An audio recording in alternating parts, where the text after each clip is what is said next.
Hey guys, welcome into episode 3 of my Nerdforged vlog. Today we're going to be going through setting up a TikTok shop and going live. So whether you're starting small or going in big, this is the guide for you. To get yourself started then, all you need to do is head over to sellerattackuk.tiktok.com. It's a very simple process. All you need to do is go through their verification process. You need some ID, passport or driving license will be fine. And you take like a selfie with it and scan in the documentation. And then once that's done, it's a fairly simple process. You can set up your shop name, start adding products, you can link in your personal TikTok or your business TikTok, and you can link in your bank account as well. Once you're set up, you can head over to your own TikTok profile and just check to make sure that there's a little shop icon and that everything's linked across. And then from there onwards, everything is pretty much seamless. You can control everything from the seller website. You do have to be a little bit careful when you're adding products to TikTok. You have to keep in mind everything is for TikTok. So what I mean by that is you don't want to have any form of gambling or chance and no redirections to third-party websites. Which sounds simple enough, but in my first week I got a violation for a booster box, which on the back has a Pokemon website link.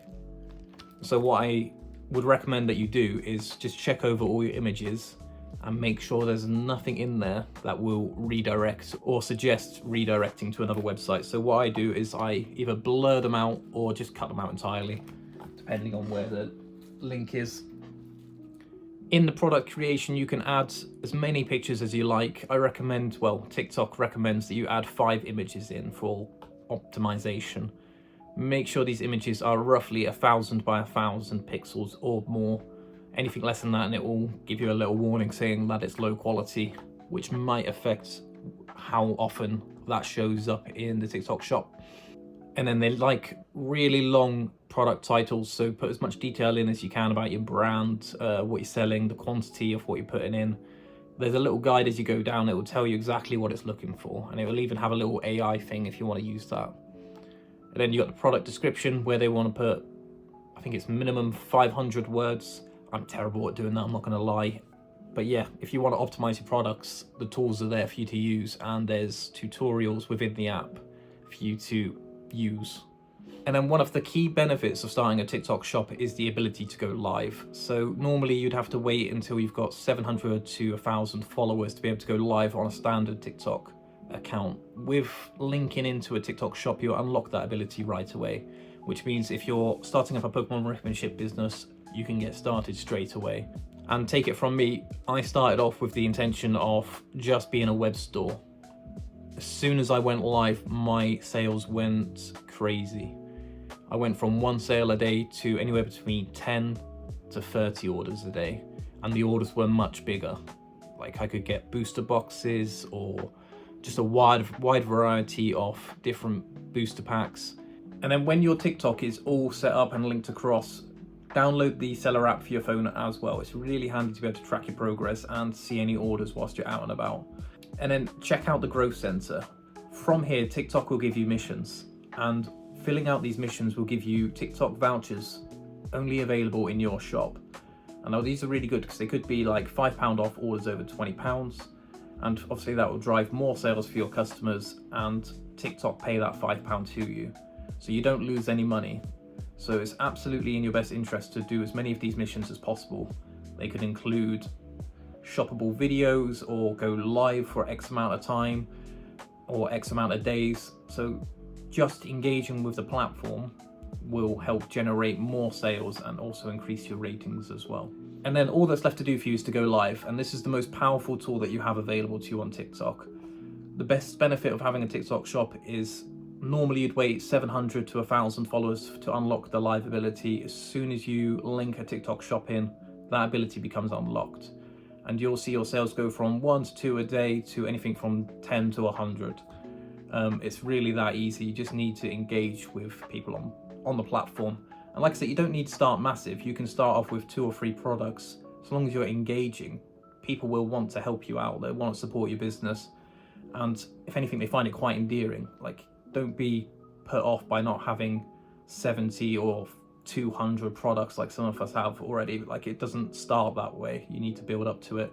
And all you really need to get started is a mount for your phone with a little ring light to light up the scene, and maybe a few little decorations, and that's it. You don't need to go too crazy. Of course, you can add things in later on, like you can have a branded mat, you can get a few plushies and stuff like that. I did try having a camera, as you can see there's a camera there, but I found for some reason I couldn't get it to not focus on my face, and the cards were blurry, so I've binned that off for now until I can work out how to make that work. Key thing is to be engaging with people that come into your stream, because let's face it, they can buy from anyone. There's hundreds of rip-and shippers now. So what you want to be trying to do is create lasting relationships with people. Try and build a community, because those are the people that will come back to you. And if they're joining you right at the beginning, like I've got a few that have joined me right at the beginning, they're still with me now. Like, you can create quite a large network. It's a slow process. I'm still very early as well. But I think creating that relationships and building a network is definitely going to be key to your success and make you stand out from the average Joe rip-and shippers. And then when you're live, just try and have as much fun as possible. A lot of people will be quite jealous of you because you are the one that's getting to rip all these packs and all that, and it all looks very glamorous. And when you're opening the packs, that's absolutely the truth. And so what I like to do is I like to try and put in as much incentive as possible. I play a game called Find the Champ. It's a 1 to 25 game. If you pull the champ, you get a free booster pack. So they can pick a booster pack from your shop and you can give them a free pack, and it just gives back a little bit of something as well.